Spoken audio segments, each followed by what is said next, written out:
मन की बात।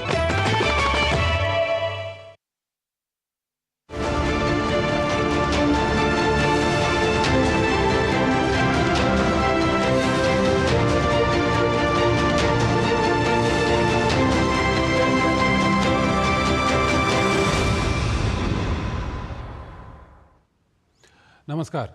संसद समाचार में आपका स्वागत है। मैं हूं चंद्रशेखर जोशी और आइए सबसे पहले बात करते हैं लोकसभा की। लोकसभा ने मंगलवार को वित्त विधेयक 2025 को मंजूरी दे दी। विधेयक पर सदन में हुई चर्चा के जवाब में वित्त मंत्री निर्मला सीतारमण ने कहा कि कॉरपोरेट कर में कटौती से निवेश में बढ़ोतरी हुई है। सीतारमण ने कहा कि ये सच नहीं है कि कॉरपोरेट कर में कटौती से बड़े कारोबारी समूहों को फायदा हो रहा है। उन्होंने कहा कि इससे कई कारोबारी इकाइयों का फायदा हुआ है और निवेश बढ़ाने में भी मदद मिली है। उन्होंने कहा कि ये आरोप निराधार है कि जीएसटी प्रगतिशील नहीं है। वित्त मंत्री ने कहा सबसे अमीर 20% नागरिक परिवार के स्तर पर 41.4% जीएसटी का योगदान देते हैं, जो कुल जीएसटी का 14.2% है, जबकि नीचे के 50% लोग 28% जीएसटी का योगदान देते हैं, जो कुल जीएसटी का 9.6% है। इसलिए ये दलील गलत है कि जीएसटी प्रगतिशील नहीं है। उन्होंने कहा कि जीएसटी परिषद एक संवैधानिक संस्था है और वित्त मंत्रियों का समूह जीएसटी की दरों पर फैसला करता है। सीतारमण ने कहा कि मंदिर, मस्जिद, गुरुद्वारा, गिरिजाघर और दरगाह जीएसटी से पूरी तरह मुक्त हैं। उन्होंने वित्त विधेयक का उल्लेख करते हुए कहा कि वित्त विधेयक के जरिए कई कदम उठाए हैं। ये कारोबारी सुगमता और कर में राहत से जुड़े हैं। वित्त मंत्री ने कहा कि वेतनभोगी करदाताओं को 12.75 लाख रुपये तक की वार्षिक आय पर कर से राहत दी गई है। सीतारमण ने यह भी बताया कि नया आयकर विधेयक संसद के आगामी मॉनसून सत्र में चर्चा के लिए लाया जा सकता है। सीतारमण ने इस बात का उल्लेख किया कि आयकर विधेयक 2025 पर प्रवर समिति विचार कर रही है। उन्होंने उम्मीद जताई कि विधेयक को संसद के आगामी मॉनसून सत्र में चर्चा के लिए लाया जा सकता है। इससे पहले विधेयक पर चर्चा में भाग लेते हुए कांग्रेस के के.सी. वेणुगोपाल ने सरकार पर इस विधेयक में गुप्त एजेंडा रखने और इसके रास्ते पेंशन कानून में संशोधन करके पेंशन भोगियों को प्रभावित करने का आरोप लगाया।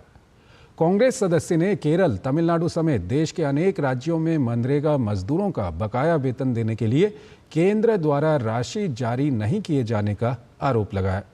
विपक्षी दल की ही सांसद एस ज्योतिमणि ने आरोप लगाया कि इस सरकार में क्रमबद्ध तरीके से अल्पसंख्यकों को अलग थलग किया जा रहा है।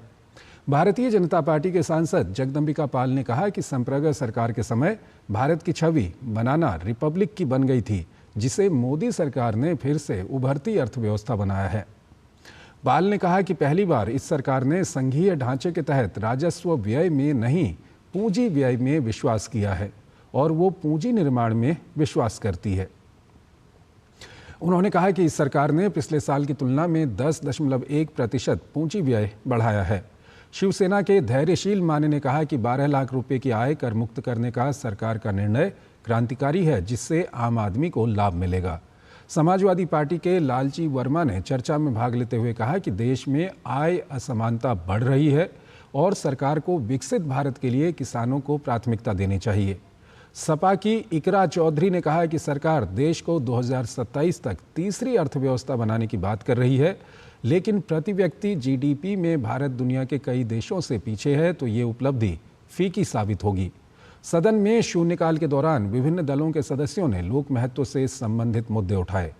कांग्रेस सांसद हिबी ईडन ने दिल्ली उच्च न्यायालय के न्यायाधीश न्यायमूर्ति यशवंत वर्मा के आवास पर कथित तौर पर भारी भरकम नकदी बरामद होने का विषय उठाया और इस पर चर्चा की मांग की। विपक्ष के कुछ सदस्यों ने ईडन के साथ इस विषय पर खुद को संबद्ध किया। कांग्रेस सांसद मणिकम टैगोर ने लोकसभा में संसदीय कार्य मंत्री किरण रिजिजू पर गलत बयानी और सदन को गुमराह करने का आरोप लगाते हुए मंगलवार को उनके खिलाफ विशेषाधिकार हनन का नोटिस दिया। टैगोर ने लोकसभा अध्यक्ष ओम बिरला को दिए नोटिस में आरोप लगाया कि रिजिजू ने सोमवार को निचले सदन में कर्नाटक के उप मुख्यमंत्री डी.के. शिवकुमार के कथित बयान को लेकर सदन को गुमराह किया। लोकसभा में कांग्रेस के सचेतक टैगोर ने कहा, मेरा आग्रह है कि किरण रिजिजू के खिलाफ विशेषाधिकार हनन की कार्यवाही शुरू की जाए। तृणमूल कांग्रेस के वरिष्ठ नेता सौगत रॉय ने सरकार से आग्रह किया कि वक्फ संशोधन विधेयक को वापस लिया जाए, क्योंकि इसे लेकर मुस्लिम समुदाय में घोर आक्रोश है। तृणमूल कांग्रेस के लोकसभा सदस्य रॉय ने कहा, वक्फ विधेयक को लेकर लगातार विरोध प्रदर्शन का आह्वान किया जा रहा है। तृणमूल कांग्रेस सांसद सयालिनी घोष ने शून्यकाल के दौरान कहा कि नई श्रम संहिता का कोई क्रियान्वयन नहीं किया गया और इसे पूरी तरह से जमीन पर लागू किया जाए। उन्होंने कहा कि सप्ताह में पहले से तय कामकाजी घंटे पर अमल होना चाहिए और इसमें बढ़ोतरी नहीं होनी चाहिए। देश में लोकसभा और विधानसभाओं के चुनाव एक साथ कराने के प्रावधान वाले 2 विधेयकों पर विचार करने के लिए गठित संसद की संयुक्त समिति के अपना प्रतिवेदन सौंपने के लिए कार्यकाल मंगलवार को इस साल मॉनसून सत्र के अंतिम सप्ताह के पहले दिन तक के लिए बढ़ा दिया गया। इस संयुक्त समिति के अध्यक्ष और भारतीय जनता पार्टी के सांसद पीपी चौधरी ने समिति का कार्यकाल बढ़ाने का प्रस्ताव लोकसभा में रखा, जिसे सदन ने ध्वनिमत से मंजूरी दी। लोकसभा और विधानसभा चुनाव एक साथ कराने के प्रावधान वाले संविधान 129वां संशोधन विधेयक 2024 और उससे जुड़े संघ राज्य क्षेत्र विधि संशोधन विधेयक 2024 पर संसद की 39 सदस्यीय संयुक्त समिति विचार कर रही है। समिति को बजट सत्र के अंतिम सप्ताह के पहले दिन तक रिपोर्ट पेश करने के लिए कहा गया था। इन विधेयकों को पिछले साल 17 दिसंबर को लोकसभा में पेश किया गया था। पूर्व राष्ट्रपति रामनाथ कोविंद की अध्यक्षता में नरेंद्र मोदी सरकार ने एक राष्ट्र एक चुनाव पर उच्च स्तरीय समिति का गठन किया था और इसने अपनी रिपोर्ट में इस अवधारणा का जोरदार समर्थन किया था। इसके बाद केंद्रीय मंत्रिमंडल ने समिति की सिफारिशों को स्वीकार कर लिया और सरकार ने लोकसभा में 2 विधेयक पेश किए, जिनमें से एक संविधान संशोधन विधेयक भी है। लोकसभा अध्यक्ष ओम बिरला ने भाजपा सांसद एवं पूर्व कानून राज्य मंत्री पीपी चौधरी की अध्यक्षता में 39 सदस्यीय संयुक्त संसदीय समिति गठित की थी।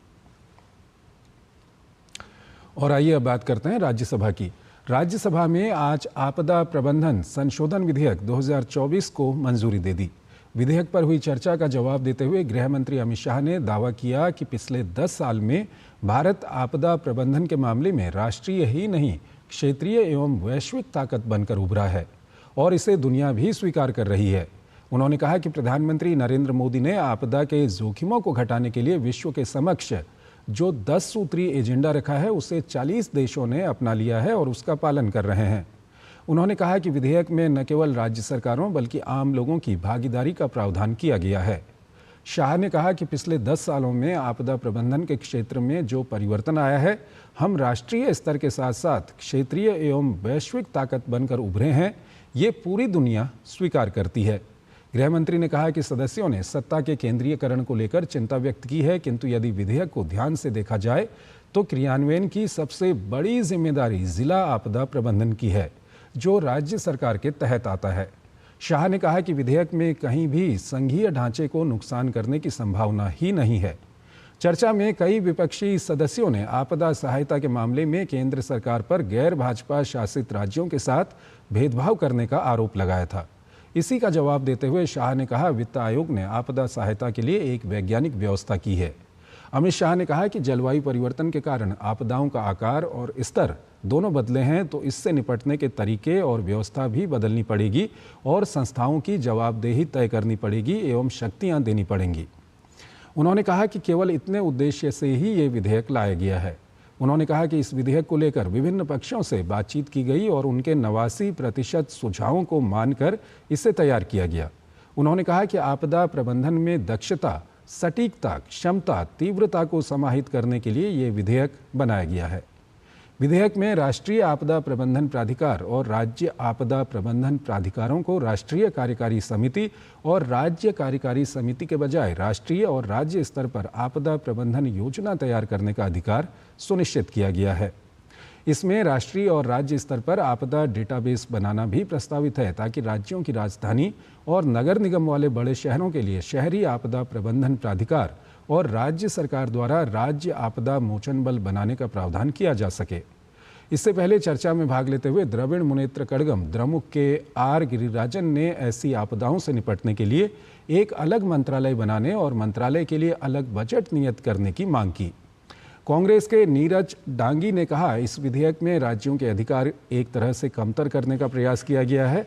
वहीं तृणमूल कांग्रेस के रीताव्रता बनर्जी ने इस संशोधन विधेयक को गृह मामलों की स्थायी संसदीय समिति के पास भेजने की मांग की। चर्चा में हिस्सा ले रहे भाजपा के ब्रजलाल ने कहा कि आपदा प्रबंधन की मुख्यतः जिम्मेदारी राज्य सरकारों की है और केंद्र इसमें नोडल एजेंसी की भूमिका निभाता है।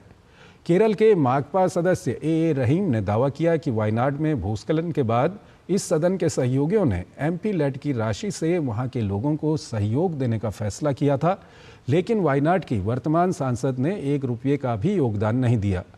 बहुजन समाज पार्टी के रामजी ने कहा कि आपदा की बात करते समय हमें जल प्रबंधन को भी ध्यान में रखना होगा, क्योंकि आने वाले समय में जल संकट बढ़ेगा। जनता दल यूनाइटेड के संजय कुमार झा ने कहा कि इस विधेयक में शहरी बाढ़ को रोकने के लिए राज्य सरकार को राजधानी और नगर निगम वाले शहरों के लिए एक अलग से शहरी आपदा प्रबंधन प्राधिकरण गठित करने का अधिकार दिया गया है। ये एक सराहनीय कदम है। भाकपा के पी संतोष कुमार ने कहा कि आपदा प्रबंधन के बाद राहत में राजनीतिक प्रतिशोध की जगह नहीं होनी चाहिए, जबकि विपक्ष शासित राज्यों के साथ ऐसा होता है। शिवसेना की प्रियंका चतुर्वेदी ने कहा कि प्रस्तावित विधेयक में मानव जनित आपदा को कानून व्यवस्था की स्थिति के साथ जोड़ा गया है, तो पिछले दिनों महाकुंभ के दौरान नई दिल्ली रेलवे स्टेशन पर हुई भगदड़ की स्थिति पर सरकार को अपना रुख स्पष्ट करना चाहिए। कांग्रेस की जेबी माथेर हिशम ने कहा कि आपदा प्रबंधन के दौरान पुनर्वास के लिए अगर सरकार ये शर्त रखती है कि दी गई राशि का एक नियत समय में उपयोग हो जाना चाहिए और नियत समय पर ये राशि वापस लौटाई जानी चाहिए, तो ये सही नहीं है। आईयूएमएल के अब्दुल वहाब ने कहा कि लू के कारण देश में कई लोगों की जान जाती है और इससे बचाव के लिए ठोस कदम उठाने होंगे। आम आदमी पार्टी के अशोक कुमार मित्तल ने इसके कुछ प्रावधानों को लेकर आशंका जताई कि राज्यों के अधिकार प्रभावित होंगे। राष्ट्रीय जनता दल के संजय यादव ने भी इस विधेयक के प्रावधानों से राज्यों के अधिकार प्रभावित होने की आशंका जताई और कहा कि केंद्र को राज्यों को सशक्त बनाने पर जोर देना चाहिए। बीजू जनता दल के मानस रंजन मंगराज ने आरोप लगाया कि केंद्र से ओडिशा को पर्याप्त मदद नहीं मिली और राज्य की पूर्ववर्ती नवीन पटनायक सरकार ने अपने कार्यकाल में ऐसी आपदाओं से निपटने के लिए बेहतरीन तंत्र की स्थापना की थी। वाईएसआर सदस्य अयोध्या रामी रेड्डी आला ने विधेयक की सराहना करते हुए कहा कि जलवायु परिवर्तन और शहरीकरण भी आपदा का कारण बन सकते हैं और इन्हें भी ध्यान में रखकर विस्तृत योजना बनाई जानी चाहिए। भारतीय जनता पार्टी के घनश्याम तिवारी ने कहा कि इस विधेयक के जरिए राज्यों को अधिक अधिकार दिए गए हैं। राष्ट्रवादी कांग्रेस पार्टी सदस्य प्रफुल्ल पटेल ने आपदा से निपटने के लिए केंद्र द्वारा उठाए गए विभिन्न कदमों की सराहना की। उन्होंने कहा कि केंद्र वृक्षारोपण के लिए भी मदद कर रहा है। चर्चा में भाजपा के डॉक्टर के लक्ष्मण, चुन्नीलाल गरासिया, डॉक्टर अनिल सुखदेव राव बोंडे और तमिल मनीला कांग्रेस के जी.के. वासन ने भी हिस्सा लिया। गृह मंत्री के जवाब के बाद विधेयक को सदन ने अपनी मंजूरी दे दी। लोकसभा में ये विधेयक 12 दिसंबर 2024 को पारित हुआ था। उच्च सदन की बैठक विधेयक पारित होने के बाद कल तक के लिए स्थगित कर दी गई। इससे पहले उच्च सदन की आज सुबह बैठक शुरू होने पर सभापति धनखड़ ने आवश्यक दस्तावेज सदन के पटल पर रखवाए। उन्होंने बताया कि नियम 267 के तहत 8 नोटिस उन्हें मिले हैं, जिनमें विभिन्न मुद्दों पर चर्चा के लिए नियत कामकाज स्थगित करने की मांग की गई है। धनखड़ ने यह भी बताया कि न्यायपालिका और विधायिका के अधिकार क्षेत्रों को लेकर विभिन्न दलों के नेताओं की आज शाम 4:30 बजे बैठक बुलाई है। उन्होंने बताया कि न्यायपालिका को लेकर उनकी सदन के नेता जेपी नड्डा और नेता प्रतिपक्ष मल्लिकार्जुन खड़गे के साथ बैठक हुई थी। उन्होंने कहा कि दोनों ने इस बात पर सहमति जताई कि इस मुद्दे पर सभी दलों के नेताओं के विचार जानना आवश्यक है। नेता प्रतिपक्ष खड़गे ने कहा कि वो सभापति के इस प्रस्ताव का समर्थन करते हैं और ये ऐसा विषय है जिस पर सभी दलों के नेताओं के साथ विचार विमर्श होना आवश्यक है। तो संसद समाचार में फिलहाल इतना ही। आप बने रहिए डीडी न्यूज़ के साथ। नमस्कार।